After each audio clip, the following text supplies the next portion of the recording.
احرام کے لیے شریعت نے مخصوص مقامات مقرر کیے ہیں جنہیں میقات کہا جاتا ہے۔ یہ وہ حدود ہیں جہاں سے آگے حج یا عمرہ کا ارادہ رکھنے والا شخص بغیر احرام کے نہیں بڑھ سکتا۔ اسی ترتیب میں اتباع اور عبادت کی درست ادائیگی ہے۔ حضرت ابن عباس رضی اللہ تعالیٰ عنہ فرماتے ہیں کہ رسول اللہ صلی اللہ علیہ وسلم نے مختلف علاقوں کے لیے میقات مقرر کیے ہیں۔ مدینہ والوں کے لیے ذوالحلیفہ، شام والوں کے لیے جحفہ، نجد والوں کے لیے قرن المنازل جسے آج کل سیل الکبیر بھی کہا جاتا ہے، اور یمن والوں کے لیے یلملم میقات مقرر فرمایا۔ عراق کی جانب سے آنے والوں کے لیے میقات ذات عرق ہے۔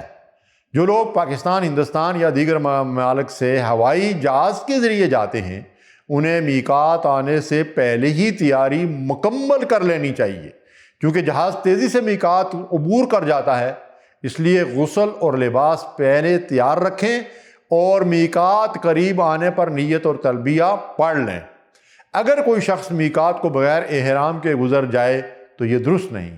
ایسی صورت میں یا تو میقات پر واپس جانا ہوگا ورنہ فقہی حکم کے مطابق دم لازم آ سکتا ہے۔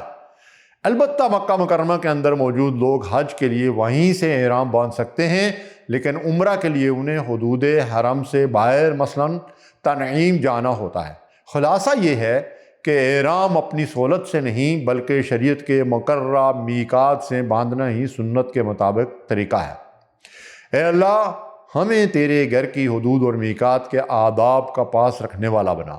جس مقام سے ہم تیرے نام کا احرام باندھیں وہیں سے ہماری مغفرت کا فیصلہ فرما دے اور ہمیں ہر قسم کی لغزشوں سے محفوظ رکھ۔ آمین یا رب العالمین۔